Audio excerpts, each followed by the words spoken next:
Well, hello there, motherfuckers. I promised that I'd do a full review just like I did with my Civil War review of X Men Apocalypse, and that's just what I'm going to do. And, just as I suspected, my prediction comes true. People are already starting with the dislikes. Even if they necessarily like X Men Apocalypse, they're still going to dislike the video because I'm still taking a crack at Civil War. And that's once again, that's my opinion. Didn't like Civil War, didn't like the direction of the movie. But as I said, and once again, people could come at me. I called it. Remember that. X Men is a franchise. I like them more than the Avengers. I like that team of superheroes more. I'm a DC fanboy, guys. Remember that.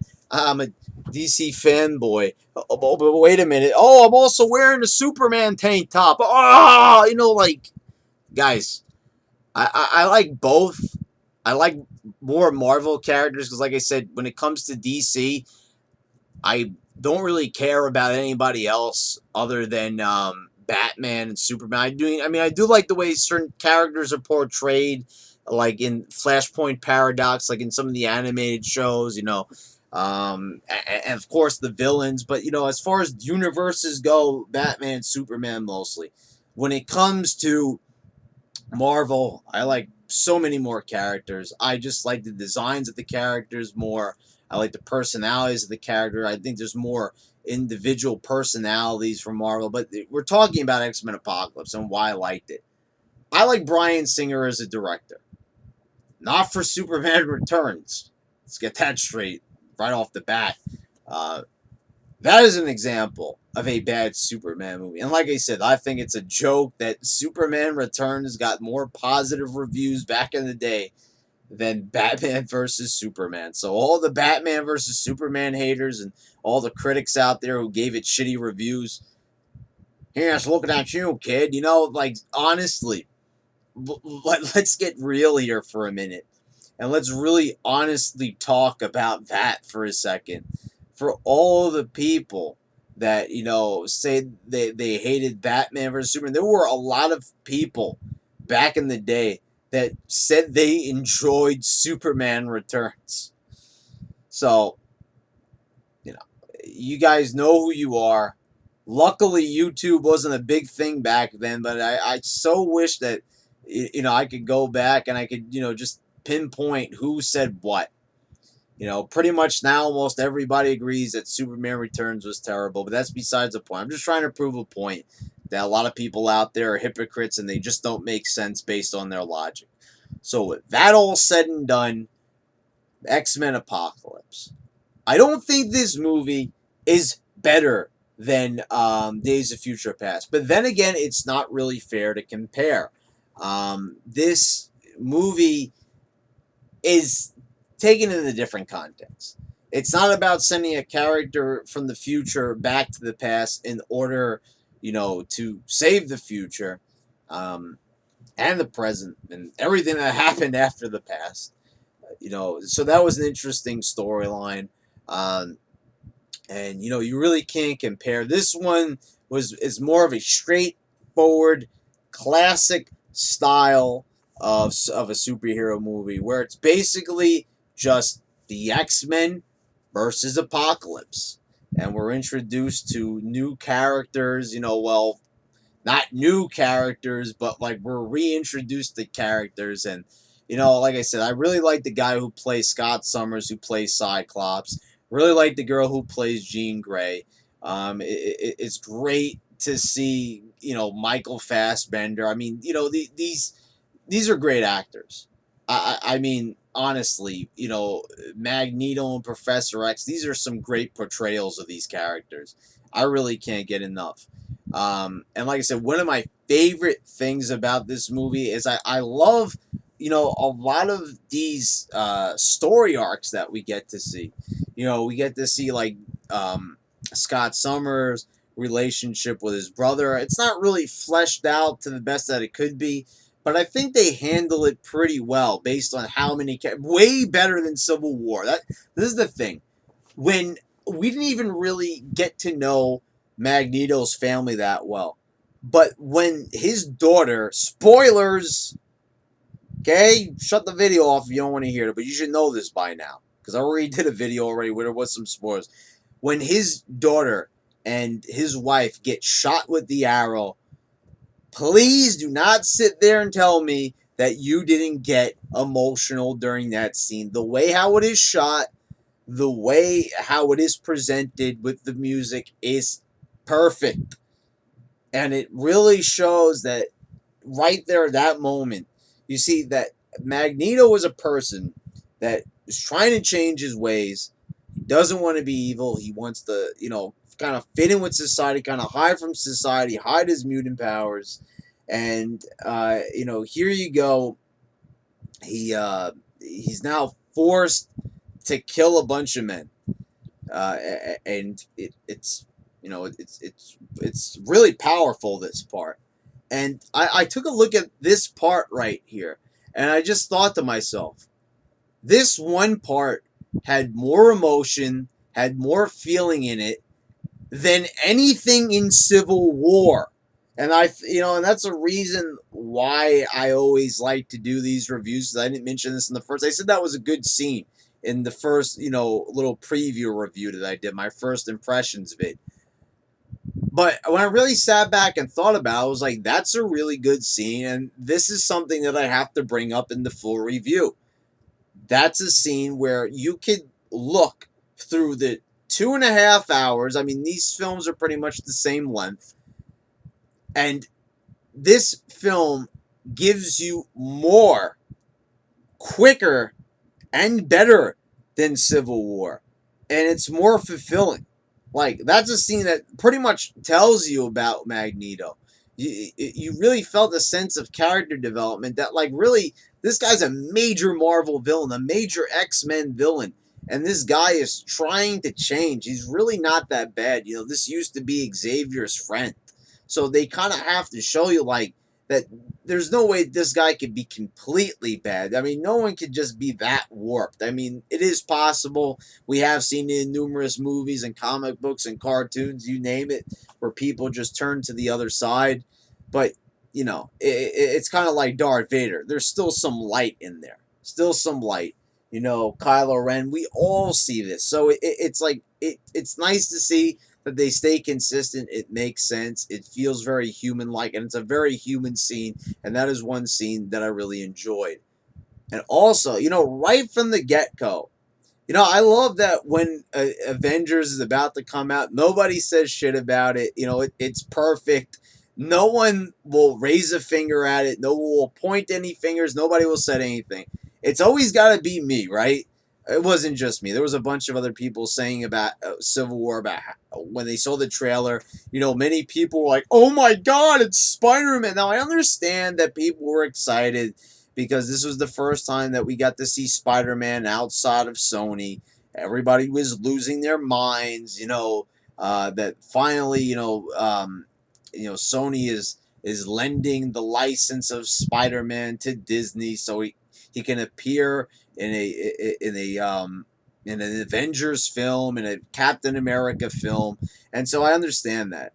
But like, we've seen Spider-Man before, and we've seen him look so much better. And maybe it just is. Maybe I'm a critical motherfucker. Maybe I have, I have no right to watch these movies. Oh God, I'm opening myself up to insults there, because I'm so critical. I don't have any right to watch movies because I'm so critical. But it's like, I just don't understand how people could sit there and like the way Spider-Man looked when that that's why I have to say, these people who eat these Avengers films up, they're full of shit. How can you sit there, and you want to knock Batman versus Superman because it's like you just didn't like the way how it went, and you keep going back to the Martha thing? I mean, it's like, first of all, I don't even understand. Once again, oh, you're just butthurt. Fuck, I don't really care if you guys don't like Batman versus Superman. The movie made a lot of money. Maybe not as much as, Avengers is going to make, But I was pretty happy with the movie. I'm buying it on Blu-ray. I can't wait to see the extended cut. And as you can tell, I love the movie. I sound pretty passionate, right? What I'm talking about. I don't give a fuck if a lot of you goofballs, look down on me for not liking. I'm gonna continue liking the movie to the end of fucking time. Doesn't matter what you guys say. It's just like I have to just bring it up. So, you people didn't understand the Martha part, that it was kind of emotional, that, it kind of tugged at his heartstrings a little bit. It tugged at Batman's heartstrings when Superman said Martha, they had that in common. If you guys want to say that's goofy and cheesy, then, go right ahead. I mean, it's just, I don't understand how you guys could pick on that when there's so much fucking goofy shit going on in the Avengers movies. I mean, honestly, like the Vision cooking with Scarlet Witch. I mean, that's not goofy. And it's just like, okay, and then you people see Spider Man. You've seen him look better in 5 other movies, the 3 Sam Raimi and the 2 movies with Andrew Garfield. You've seen Spider Man look the best he could be. I might have not liked the Amazing Spider Man movies, but Spider Man looked fine. So the overall design of the suit probably looks, more comic book like, but the actual presentation of the suit itself as it looked on the screen looked like fucking horseshit. And the fact that nobody called it, I mean, it looks so bad. Why is a fully CGI'd suit acceptable? Whatever happened to practical effects? Whatever happened to costume design? And you people, you want to knock the Martha part? At least Batman versus Superman had real fucking costumes, and the actors were actually standing there through most of the movie. Unlike Spider Man. Unlike a lot of parts, there's a lot of parts where people are CGI in with faces. Not to say that they didn't have that occasionally in Batman vs Superman, but far, far less. Far, far less. So, okay, so you could say that a lot of these scenes in here, maybe they still don't have that Winter Soldier or Spider-Man 2 memorable confrontations. There's still no train scene, there's no elevator scene, there's no Nick Fury in the van with the shields going down as he's getting attacked. But I gotta say, once again, I love the part with Quicksilver. A lot of times, the shit that Apocalypse was doing, manipulating the Earth. One guy gets becomes part of a wall. He's lifting the Earth up. Quicksilver's feet gets caught. He stops one of the quickest guys in the world, probably the quickest guy, because the Flash doesn't exist in the Marvel universe. And I was just pretty much, I was happy. Apocalypse looked really powerful. He looked pretty much unstoppable. The Four Horsemen was really cool. I really liked having Olivia Munn there as Psylocke, and might be just because she's really hot, but just looking, it's like Psylocke was technically in X-Men 3 Last Stand, but I don't know what part of the movie she appears in because there's so many fucking mutants in that at the end, the bridge scene when they go rescue the kid, with the I'm Juggernaut bitch, that whole part. I see in the credits that Psylocke was indeed in the film. I just can't fucking point her out amongst it's like fucking Where's Waldo? Don't know where she is. But we got to see like Psylocke is an awesome character.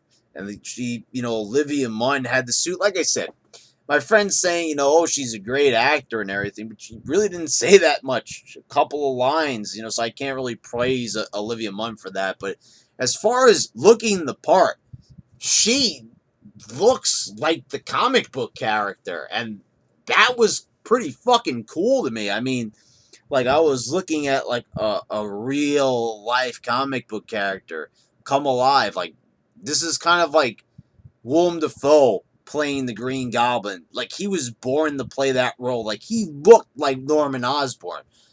just like Olivia Munn looks like Psylocke. She does, and you know, maybe she might not have the right bust size, but few do. You know, so anyway, I thought that was a good pick. You know, I liked that. You know, I just you know, that's the thing. This movie had a villain and a badass villain, and a villain that just wanted to conquer the world. You know, it didn't get into all of this, you know, poppycock bullshit with, you know, like Age of Ultron, where Ultron's like, oh, he's not really sure if he wants to destroy the world or control. No, Apocalypse wants to fucking destroy the world, wipe everybody out of it, as he tells Storm at the beginning of the film. He says that, you know, he's gonna cleanse it. You know, that was awesome. He says it, you know, in his own language, but I mean, the guy is just pretty much stating right there what he's gonna do. He's basically like, I'm gonna kill all these motherfuckers, and right there, you don't know, guys. It was a pleasure just to hear a villain for once just say that he wanted to not frame the Avengers, but fucking kill them. Fucking destroy the X-Men. Get their asses, get all these people, and beat them down until nothing is left of them. Eliminate them. Obliterate them. Obliterate the whole planet. It wasn't like Zemo, like, oh, you guys killed my family, so I'm gonna make you look bad. You know, like eh, that. I'm sorry, that wasn't for me. That wasn't my kind of villain. That was not my kind of plot. You know. Also, it's like I really liked how Cyclops is just being, you know, introduced. We're seeing the X-Men, kind of what started in First Class. You know, we took a little break with, you know, Days of Future Past. We got our Wolverine in there, our mix of new and old. But now it's back to, you know, pretty much, you know, explaining the X-Men, the origins, how Cyclops comes into things. And I think the story's told really well. And the way how they implemented Wolverine, like now this is his introduction. Uh, this was pretty awesome. I mean, the way how they put him in here. I mean, I don't know if they ended up shoehorning him in, but like I said, the way how they showed Wolverine in this film as Weapon X, this was 10, 20, 60 times fucking better than the way they shoehorned Black Panther or Spider-Man into the film. We'll go with Spider-Man because this actually made sense. You know, they were kidnapped, taken back to Stryker's facility, and who happens to be at Stryker's facility? Weapon X. He gets a nice little brief scene where he just rips everybody apart. It was awesome. The crowd loved it. The audience loved it. They roared for it. You know, because we weren't sure. You know, Fox kept going back and forth. The studio kept saying, "Oh, Wolverine's not going to be in this film. He is going to be in it. He's not, and he was in it." But it wasn't just, you know, it wasn't Wolverine yet. It was Weapon X, and he looks comic book accurate as fuck with the headgear and the wiring. I mean, the thing was, you know, I'm not all for, like, I don't lose my mind, but if they do and like it looks so good when they hit on something that just looks amazing, and that's it. It's like, yeah, this movie just, it's maybe just a preference, maybe it's just a bias. I rate movies based on how I feel about them, now how other people will perceive them. And that's maybe why some people don't like these reviews. I'm pretty much just doing it based off of what I think about it. No, I don't really care about popular opinion. And I think that's why people lose their minds when I put down Civil War, because, you know, get that out of your head if you think that I'm reviewing this film like as a recommendation, like, oh, you know, I've already said I understand why people like Civil War. You know, I get it. You know, you people like that. You know, this pays homage to the comics. You know, but like I said, the allure of having superheroes on the big screen has really worn off, and I need a little bit more. I need some excitement. I need some genuine comedy. And like I said, these lame jokes from the Avengers films, they're not working for me. They never have worked for me. And they're never going to work for me. I've already talked about an Age of Ultron. You know, these lame jokes like wasting time sitting around, you know, at a bar and trying to pick up Thor's hammer for some cheap laughs. You know, or like I said, showing the Vision cooking with Scarlet Witch. Like, what is this shit? If you're going to do jokes, let it like at least lend itself into the main storyline, and that's what they did here. The comic relief, a lot of it comes from Quicksilver. Like, once again, you know, we saw when they go to rescue Magneto in Days of Future Past. This is a similar scene, you know, where they play the music in the background and Quicksilver is, you know, doing his thing, and like they're showing him go really fast, but they show it in slow mo, and they show humorous things, and it's still funny. It might be a repeat of a previous bit, but hell, it's funny. I enjoyed it. I laughed. The audience laughed at it. I thought it was good. And this like lent itself because Quicksilver is saving the people in the mansion. And you know, they're just doing it in a funny fashion, but it's not cheesy. It's not corny, at least by my standards. I don't know how everybody else is going to think of it, but like I said, it lent itself to the story. It lent itself to its scene, and it becomes a memorable scene because why?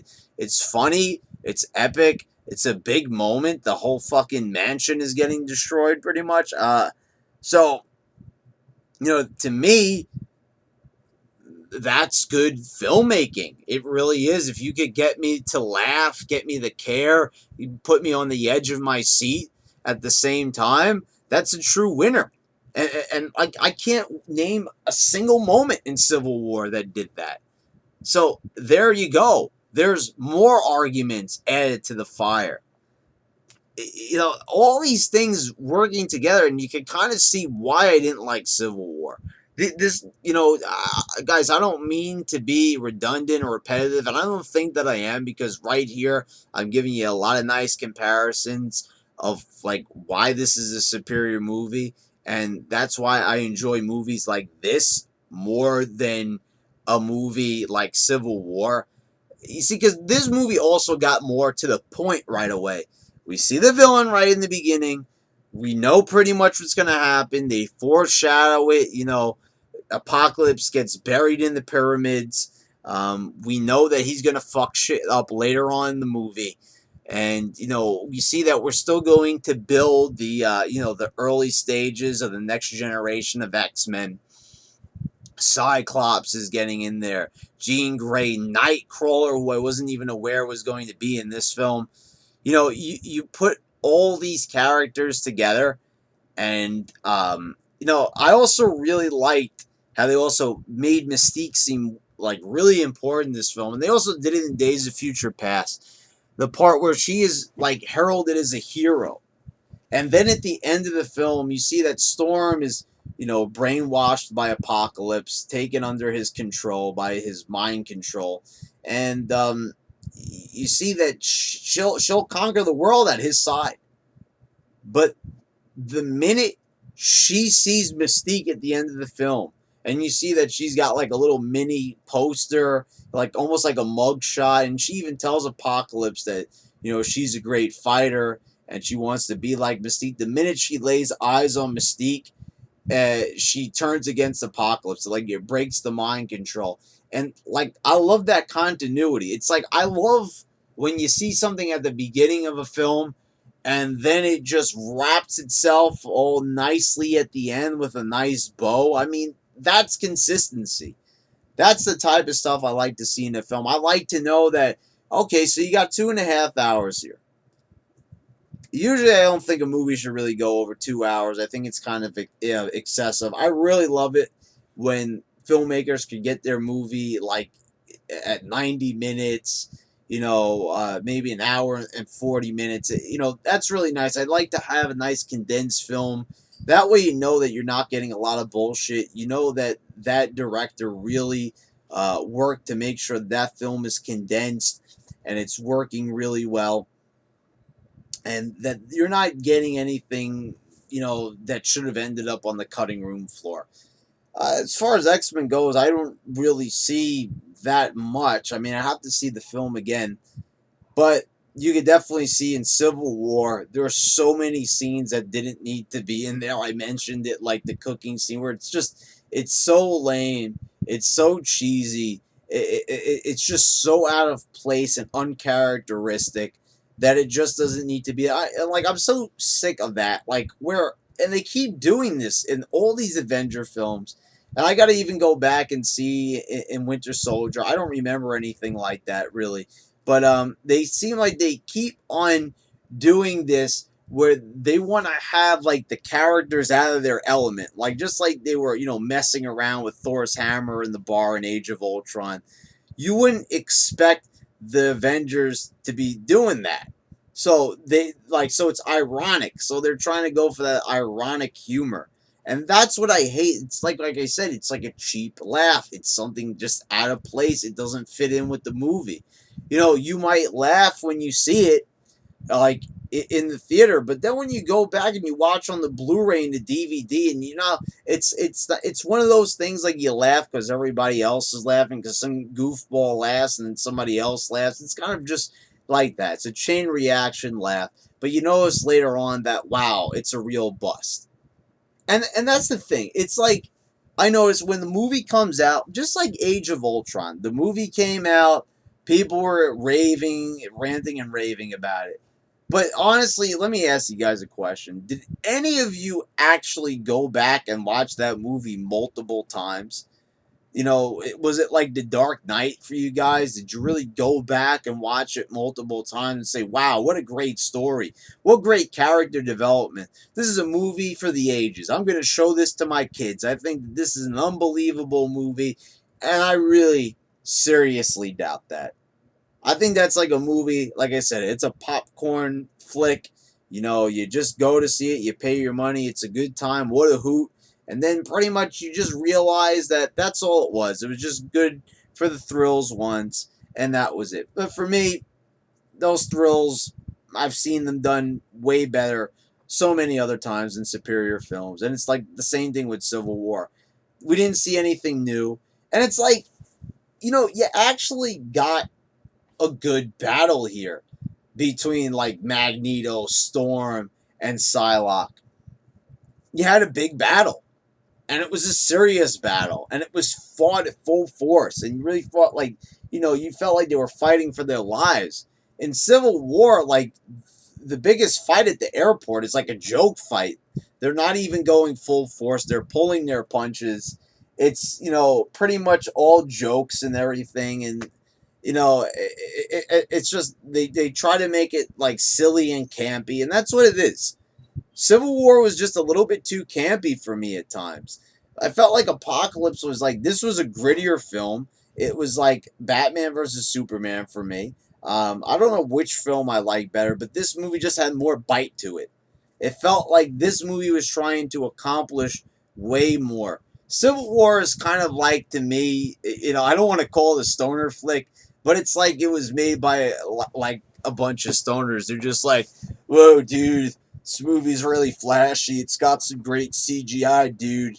But, too lazy to really do anything much in this movie. Let's just kind of make it slow and boring. They're going to go see it anyway, dude, and just fucking, put some bullshit in there for, most of the movie. Like, that's pretty much it. It was too laid back, not enough bite. That's why I don't understand, like, people saying this is it was one of the best Marvel movies ever. It's like, the movie was not keeping me on the edge of my seat. It was doing the exact opposite. Like, I had to fucking fight to stay awake for it. I mean, the movie was droning on and on. With some really boring dialogue and just some really eye-rolling scenes.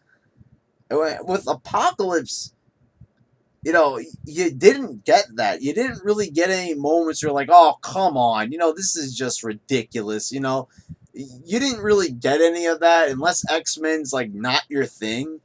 And I think that's kind of it. It's just like, Civil War, that style of film is just not my thing. I mean, of course, like being a Marvel fan, I'm all for these dream matches, like seeing Spider-Man and Captain America battle it out and shit like that. Of course, it's every Marvel fan's dream, but it was probably one of the most poorly portrayed things I've ever seen done in the universe. Like comic books, cartoons, or movies, like, in that sense. It's like the way how they went about it. This directing style sucked.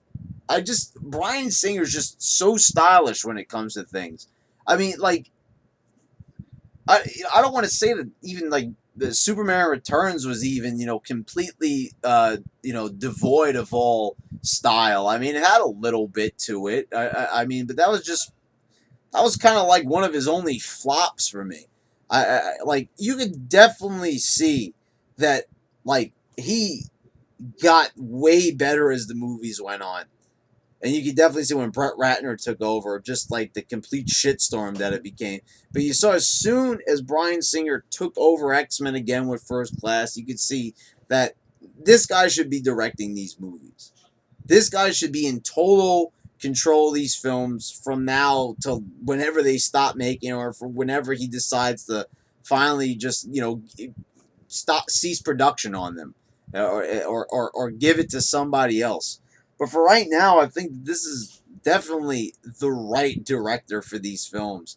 I think he knows like just the right way how to like give each character time, give them enough time to develop. You could argue that you'd like to see a little bit more about Nightcrawler, maybe a little bit more about his past. But once again, the same could be said for Civil War on an even larger scale. At least there was some advancement between that classic relationship with Jean Grey and Cyclops. And I like, how they didn't go full force into it right away with big romance, but, they seem a little bit, like toying with the idea that they're kind of into each other, and then you got, Logan popping in there out of nowhere. And, you kind of you start seeing that love triangle forming. And it's kind of like you could analyze it in a couple of different ways. The moment when Jean Grey approaches Weapon X, Logan, Wolverine, she puts her hand to his head and she gives him back some of his memories that he had lost during the whole Weapon X process. And he runs off.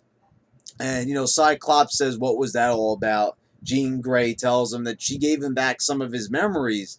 And he says, "Well, I hope that's the last we see of that guy." So you kind of see, with Jean Grey touching Logan and, Cyclops saying, we hope we don't see. That's kind of like almost a little hint to the love triangle. And I got to tell you, like, all these parts, I was smiling during it. Like, I loved it. I thought that, like, this, like, I was like, I'm really enjoying this. I'm really eating this up. And I really wish I could have said that about Civil War. But there was just too much working against it. Yeah, so, guys, this was a movie that made me smile. It was a movie that I really enjoyed quite a bit. I don't really know what to rate it. I guess I would give it, like, a strong 8.5 out of 10. It wasn't like really the strong 9.5 out of 10 that Days of Future Past was, because, like I said, it's not really fair to compare. But I just enjoyed the story more with that film. Just overall, just felt I don't know, slightly more epic. And but this film just did a really great job. And if the next film, follows the same type of stuff, I trust in Bryan Singer. I think that man's, really proved himself. I really enjoyed X2. I think he took a big step beyond that with First Class and then with Days of Future Past. He really kind of changed his style a little bit. X2 is really stylish, but you didn't really feel like he delved deep enough into the characters, and he started doing that with First Class. And yeah, I really enjoy that. This is like, you got a lot of characters, you got a lot of X-Men, you got a lot of potential. They still haven't even shown Gambit yet. You still have a whole host of characters that they can do. I mean, you go and you think back, and they can redo Juggernaut. Cable. Who's gonna play Cable? For me personally, guys, if you're curious, you're probably cursing me at this point, but if you are curious, I am pulling for Ron Perlman. I mean, I think that's just undoubtedly the best choice. I mean, I think he's got the build, the face, the proper head, just everything. I think that is Cable, and he should definitely get the role. So yeah, guys, definitely better than Civil War. A really good movie. I know you people hate me, but that's just my opinion. All right.